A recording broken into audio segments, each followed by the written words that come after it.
नमस्कार दोस्तों, आज की कहानी का शीर्षक है सच्चा गायक। एक गांव में गौरांग नामक एक गरीब लड़का रहता था। वह बहुत अच्छा गाता एवं डफली बजाता था। अपनी डफली लेकर वह रोज नदी किनारे चौराहे पर गीत गाता एवं डफली बजाता।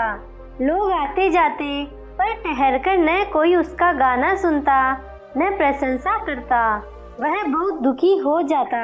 जब वह घर लौटता बहुत उदास रहता। उसकी माँ उसे उदास देखती तो उसे उस पर बहुत दया आती।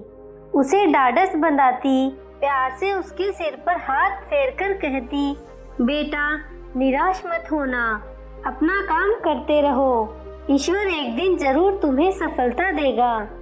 गौरांग झुंझलाकर कहता, माँ मैं इतना अच्छा गाता बजाता हूँ फिर भी लोग मेरे गीत की कदर नहीं करते। आखिर मुझ में क्या कमी है माँ? माँ कहती, बेटा यह सब भाग्य का खेल है। किसी मनुष्य का भाग्य पत्ते के पीछे होता है तो किसी का पत्थर के नीचे। पत्ता तो हवा के झोंके से उड़ जाता है पर पत्थर को उड़ाने के लिए तो तूफान की जरूरत पड़ती है। तुम विश्वास पूर्वक अपना काम करते रहो, ईश्वर तुम्हारा भला करेगा।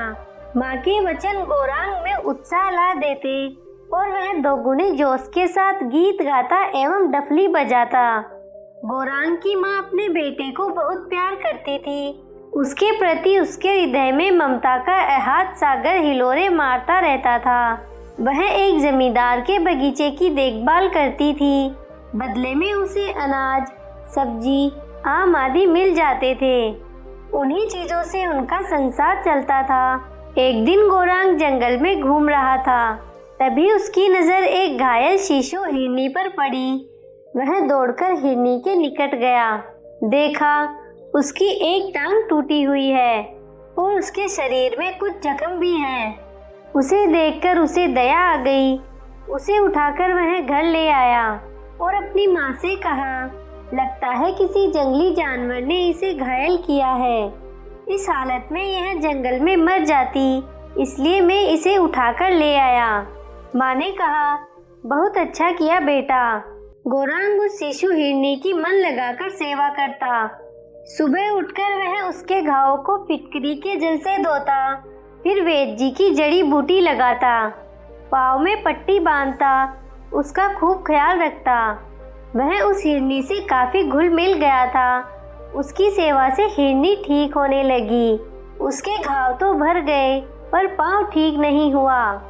वह लंगड़ा कर चलती थी। हिरनी से गौरांग को इतना अधिक लगाव हो गया कि वह दिन दुनिया से बेखबर हो गया। अपनी माँ को भी गौण समझने लगा।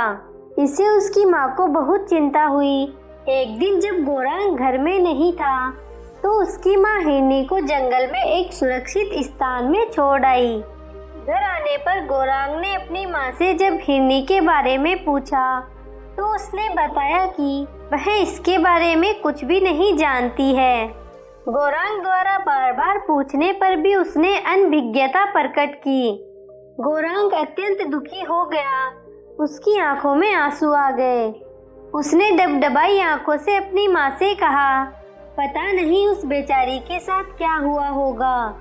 अभी तो उसकी टांग भी ठीक नहीं हुई थी।